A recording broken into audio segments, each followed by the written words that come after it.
भटनागर और आप देख रहे हैं राजस्थान मोर्चा न्यूज चैनल। देश विदेश की ताजा खबरें देखने के लिए हमारे यूट्यूब चैनल को अभी सब्सक्राइब कीजिए। हमारे राजस्थान मोर्चा न्यूज चैनल में पत्रकार बनकर आप पा सकते हैं 5 से 25 हजार रुपए महीना फिक्स सैलरी। तो फिर देर किस बात की, उठाएं अपना फोन और मिलाएं हमारा नंबर 9602515888। पिछले दिनों मेरठ में जो कुछ हुआ उसे पूरे देश ने देखा। अब मेरठ कांड जैसा ही मामला मुजफ्फरनगर से भी सामने आया है। यहाँ एक पत्नी ने अपने पति को कॉफी में जहर मिलाकर उसे पिला दिया, जिससे पति की हालत गंभीर हो गई। नमस्ते, मैं हूं सौरभ। आइए जानते हैं क्या है पूरा मामला। ये पूरा मामला उत्तर प्रदेश के मुजफ्फरनगर का है। देर रात जब युवक ऑफिस से आता है तो वो अपनी पत्नी से कॉफी मांगता है। रात 10:30 बजे पत्नी ने उसे कॉफी लाकर दी। कॉफी पीने के बाद अचानक उसे उल्टी होने लगी। घर वालों ने उसे खतौली के निजी अस्पताल में भर्ती कराया, जहां प्राथमिक उपचार के बाद उसे मेरठ रेफर कर दिया गया। फिलहाल पत्नी फरार है। आपको बता दें, भंगेला निवासी किस्ना ताराचंद के 2 बेटे और 2 बेटियां हैं। दोनों बेटियों की शादी हो चुकी है। बड़े बेटे अनुज की शादी 2 साल पहले गाजियाबाद के फरूक नगर निवासी पिंकी उर्फ सना से हुई थी। अनुज मेरठ के एक निजी अस्पताल में रिसेप्शनिस्ट का जॉब करते हैं। अनुज की बड़ी बहन मीनाक्षी ने बताया, पिंकी का अपने ताऊ की लड़के के बेटे से अफेयर चल रहा था, लेकिन उसने घर वालों के दबाव में शादी कर ली थी। शादी के बाद भी चोरी छिपे लड़के से बात करती थी। ये बात अनुज को किसी तरह से पता चल गई। शादी के वही समझ लो 1-2 महीने बाद शुरू हो गया था इनका। मतलब जब भाई को पता चला था। क्या पता चला था? कि इसका चक्कर है, इसकी जो ताऊ की लड़की है उसके लड़के के साथ।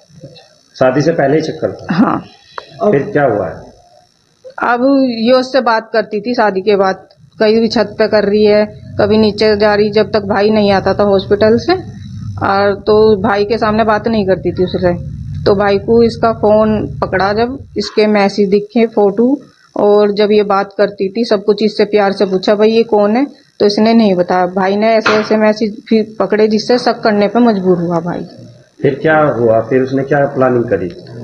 फिर ये लड़की घर चली गई अपने घर, जाके भाई से लेके नहीं आया था। हाँ। कि भाई मेरे को तो इससे तलाक चाहिए। कहने की नहीं, मैं तो रहना चाहती हूँ, और मतलब अब नहीं, कुछ भी मेरी तरफ से ऐसा कुछ नहीं है। जो था वो शादी से पहले था, अब कुछ नहीं है। मतलब कि अब मैं तुम्हारे साथ रहना चाहती हूँ, घर बसाना चाहती हूँ। तो अब क्या किया उसने? फिर अब यो भाई इसे लेके आ गया था। अच्छा, फिर यो अब आ गई थी लड़की, तो इसने महिला आश्रम में केस डाल दिया था। तो महिला आश्रम में केस डाल दिया था, तो उन्होंने इसको 1 महीने के लिए यहाँ पे भेजा था घर पे।